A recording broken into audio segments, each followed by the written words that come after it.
don't think he's necessarily engaged with the intricacies of how you get the material out of the ground and refined.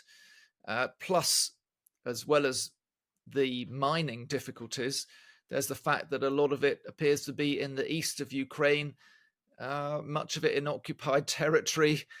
Look, David Charter, let's talk about this rare earth minerals deal. There seems to be mixed messages. In America, suggestions of no security guarantees, but in the last sort of couple of hours, the Ukrainian Prime Minister has said the agreement with Washington is, and this is a quote, directly connected to security guarantees for Ukraine. Why do we still have this confusion at this moment in time? Well, we haven't seen the final draft that the Ukrainians have agreed to. They rejected earlier drafts because the conditions were rather onerous for them, and also there was no reference at all to security guarantees. It appears that when we do see the final draft, there will be not an explicit reference to specific security guarantees by America, but it's going to be implicit, I think, in the fact that America will want to exploit and safeguard its economic interests in Ukraine, and therein lies the form of wording, I think, that we'll get on security guarantees. Because all along this week, last week, Trump has been pretty clear that the actual security for perhaps a demilitarized zone between Ukraine and Russia will be the responsibility of the Europeans. So it's either going to be implicit in this document, or it's going to be relying upon striking a security guarantee that is enforced by the Europeans. Are you surprised that Volodymyr Zelensky is prepared to reach that agreement, where if it is only implied, then there's a huge amount of trust involved, which there hasn't appeared to be between Trump and Zelensky in recent times, or that the Europeans might be sufficient in his mind? Because up until now, we've always said, or we always heard people talk about an American backstop being the only way to truly guarantee security in Ukraine, should there be a ceasefire or sort of delicate peace, as it were.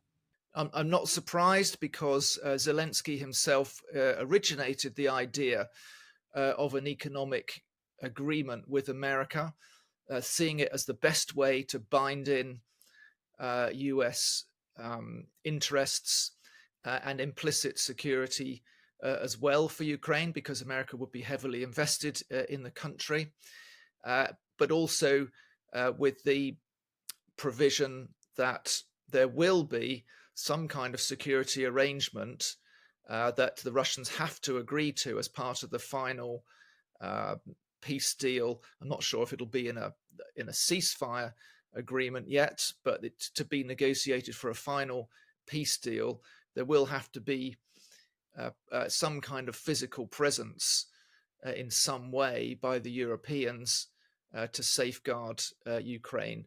And that's all we know at the moment, because we haven't seen the final draft of this document. But the Ukrainians wanted to use it to get Zelensky into the White House, to get him to have a face-to-face meeting with Trump, to try and redress what they saw as a dramatically worrying imbalance that was developing with all of the Trump attacks on Zelensky personally, and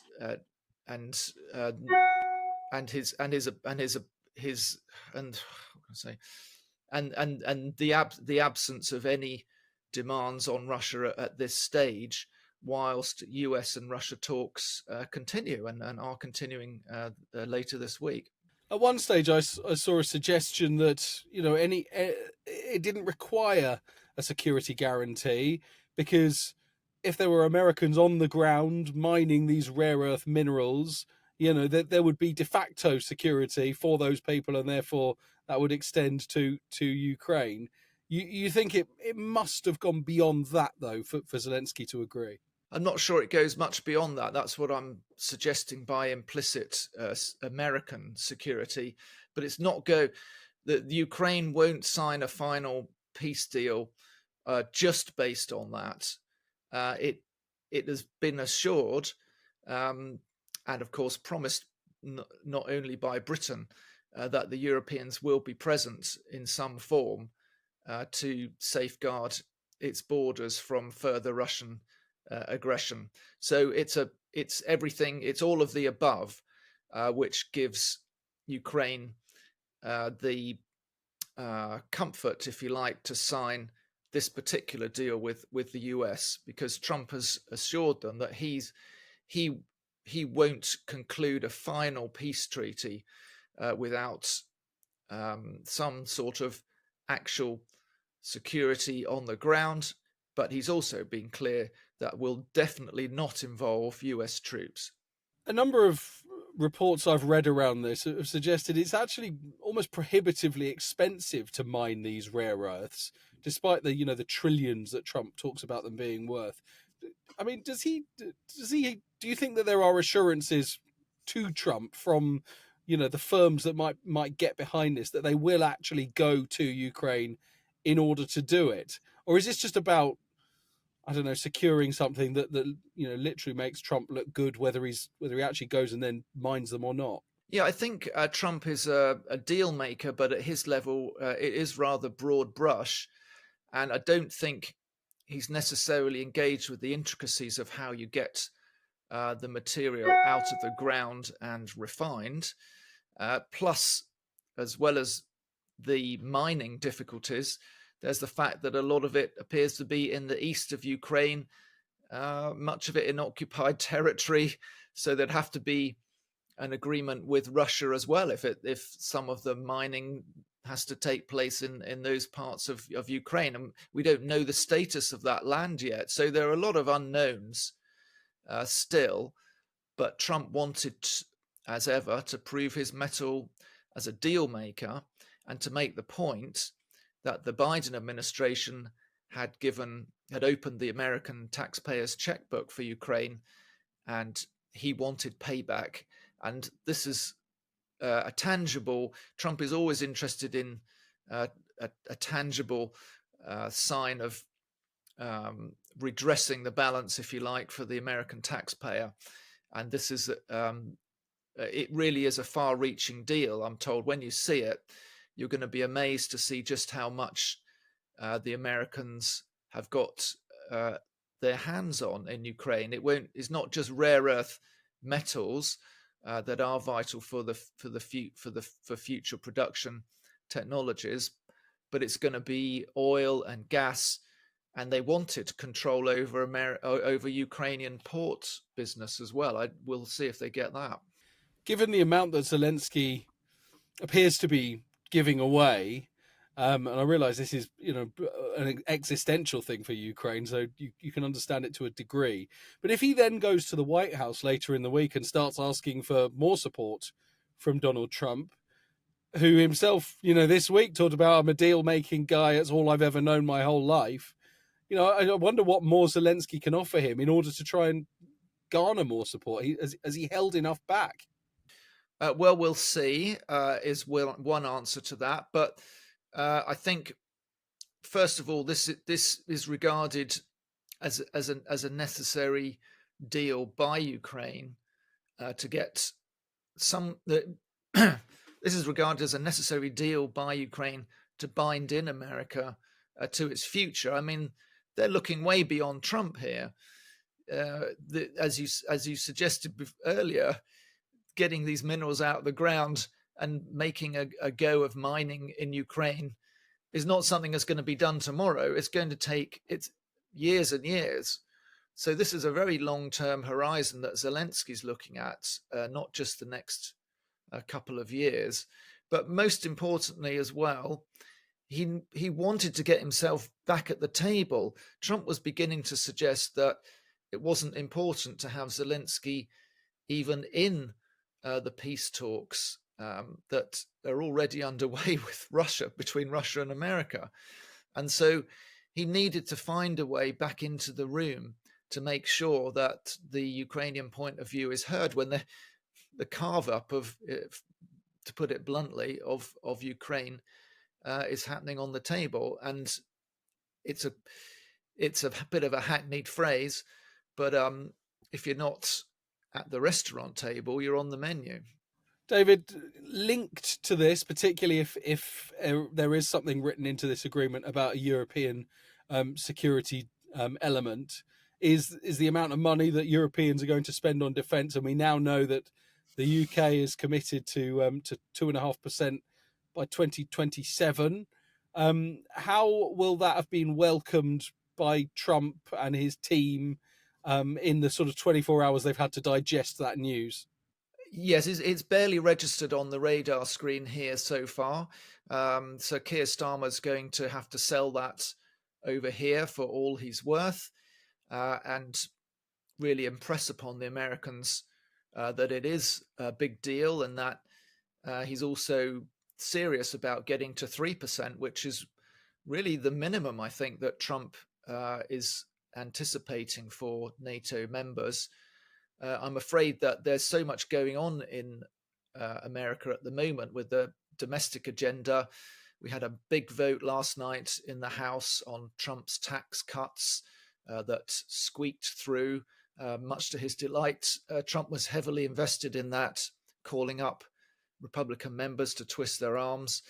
And the focus has been elsewhere in the last 24 hours. Of course, Starmer follows in the footsteps of President Macron of France, who did a good job of communicating the European demands, but fundamentally left empty-handed on Monday. And obviously, Starmer, as you say, there is next up. What do you think is the best and worst case genuine possibilities for Starmer for these talks with Trump? What are his big hopes that might be realistic, and then the realistic fears? Well, I think he's got two big goals. One is to try and dodge tariffs that are going to be punitive to British exporters, potentially. That's that's probably fighting a losing battle, but it would be really interesting to see if he can get some sort of carve out for the UK by arguing that America has a surplus in services with Britain.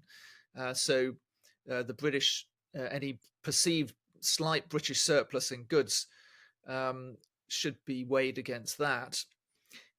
Trump made it pretty clear to Macron that the EU's VAT at 20% was something he wanted to redress with American tariffs. Well, British VAT is also 20%. So that's a big challenge for Starmer.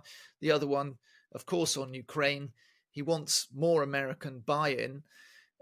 Trump is clearly not going to commit troops, but will there be some kind of hard power support as a perhaps remote backstop in terms of supplies, intelligence, that kind of thing that will help maintain the peace deal when it comes.